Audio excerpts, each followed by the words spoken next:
Let's hear a little bit from Guy. I was Guy McCrae from LaFontaine, just north of here. Drafted my senior year in high school in December of '43 of my senior year. Two of us turned 18 and we were gone. The other guy went in the Navy. So I got in the Army Air Corps in Keeslerfield, Mississippi for basic. Got into Air Force cadet training in Carbondale, Illinois, with a class that started in early '44.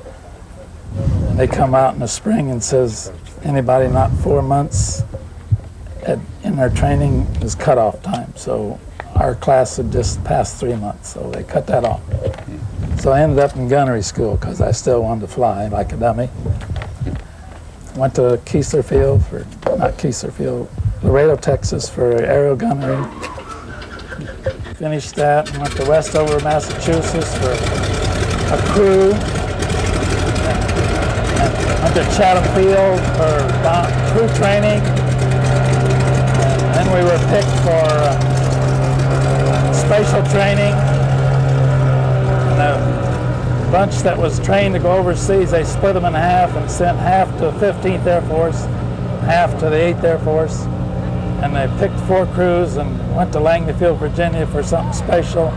We were one of the 4. And we ended up with called lab bombing, low altitude bombing, and we had no turret in our belly for a B-24, had radar gear put in there. So we were going to sea searching for radar for ships and then sinking. I was a tail gunner, an assistant radio operator. When we got that job done, we got over there in February of '45.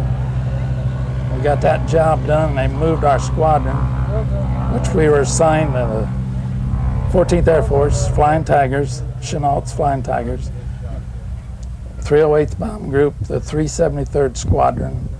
But when we got our job done and Okinawa got cleared enough to move Allies in there, then they moved our squadron to Okinawa to do the same thing. We flew alone. Our planes were black, flat black, and our first ship we sank was at 300 feet at night. It was a cruiser, blowed it out of the water. They never, to my knowledge, never made one shot at us. It was over, dropped a bomb, and gone. We got another freighter in a daylight search mission, and while we were in China. And then when we got moved to Okinawa, I think we had 4 more missions. We flew the same thing. If we did not find shipping with our bombs, we had a secondary target in Japan. In total, I had 19 missions.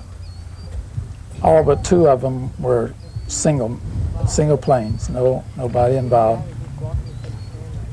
And when the war ended, I was on Okinawa when they dropped the big one. We still had a mission to fly after that. I had to go to Japan, sea searching. But anyway, we were supposed to get to fly back to bring our plane back to States, and they pulled 5 men off of our crew that's not needed to fly it, the bombardier, the radar officer, and the 3 gunners, and sent our fannies up to Japan for occupational service. And they took ground personnel off of our squadron, put in our plane to come back to the States with our crew. So we were quite unhappy. But now I understand why. They had more points. Because when I got over there to China, some of those boys on the ground had been there 2.5 years when I got over there. So they should have got to go home first. So it was an education. I was back home and only 20 years old. I went around the world. I came back. I left LaGuardia Field, New York, Newfoundland, Azores, Casablanca, Tripoli, Cairo, Baghdad, Karachi, Chabwa, and Luliang and Kunming. And then I went to Okinawa, to Japan, and I had to ride a ship home from Japan to Seattle, Washington. So I made the trip around the world. So you were a busy guy.